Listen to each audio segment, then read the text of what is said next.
Good evening, everyone. So as you have just heard, the affirmative tonight is arguing that the tenure process that is utilized in the United States for university professors should be abolished. My colleague and I are here tonight to argue against that proposition. We argue instead that the tenure system that is currently in place should be maintained and should not be removed. And I'll be discussing the arguments that they've made primarily in the inherent issues with our tenure system, especially regarding how simple it is to obtain tenure, as well as difficulties with firing teachers, and the original intent of tenure, as well as the current significance of their supposed issues.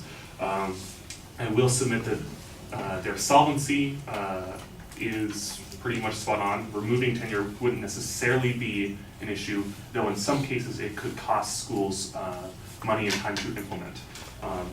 However, regarding the ease of access to tenure, they did make the statement that tenure in California does take a year at pretty much the minimum to obtain, but across the majority of the United States, it does take 3 years to obtain.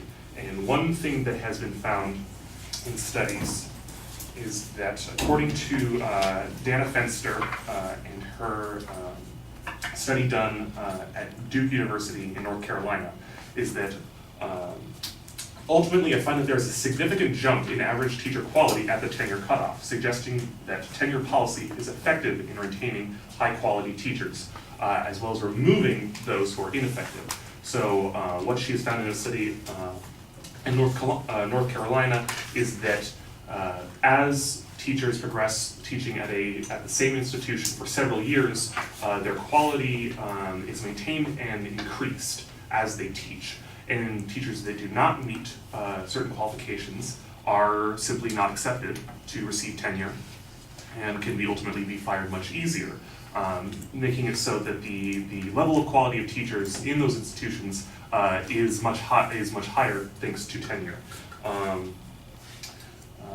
This goes along with another study done by Hal Varian for the New York Times, that the single most important influence to the quality of teachers is experience, with first-year teachers being much less effective than others, and the second year significantly better, and so on and so forth.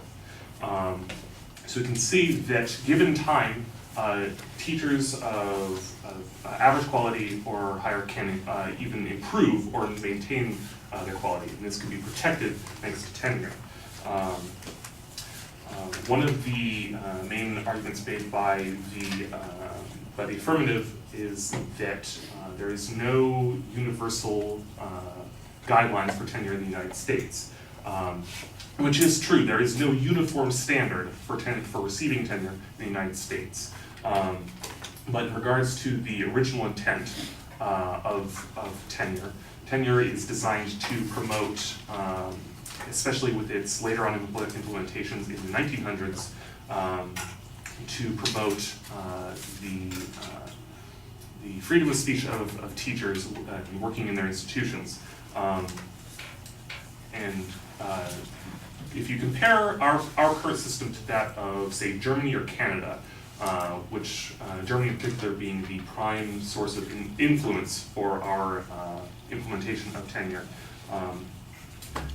compared to those, in those countries there are uniform standards across the country. And so if you look to our country, perhaps a better question might be not that we should remove tenure, but perhaps that we should do a better job of unifying standards. And that is something that we could achieve with our current system just through a few legislation changes, not requiring the total abolishment of the system.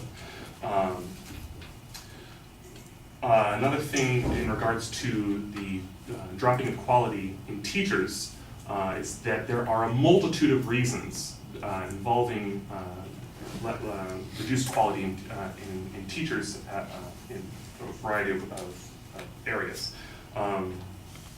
Some teachers, as we can all kind of attest to, some teachers are just poor teachers, and that is no fault of the system or of anything surrounding that. Some teachers are just poor at what they do.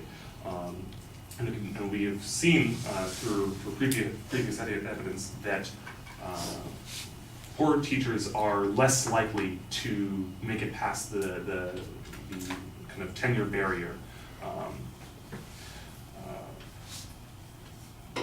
Another factor in teacher quality comes from Hal Varian again from the New York Times. The quality of those who leave is significantly lower in the year they leave than in the previous year.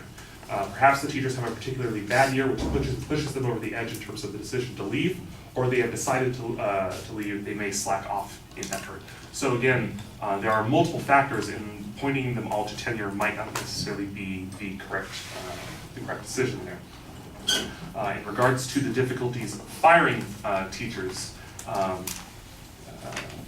Michael Lovenheim from Stanford University talks about how unions are highly unionized school districts are heavily responsible for difficulties with firing certain teachers. Looking into it, there's not necessarily the tenure and the abilities given by tenure that make firing difficult. It is also union involvement that can make the process difficult.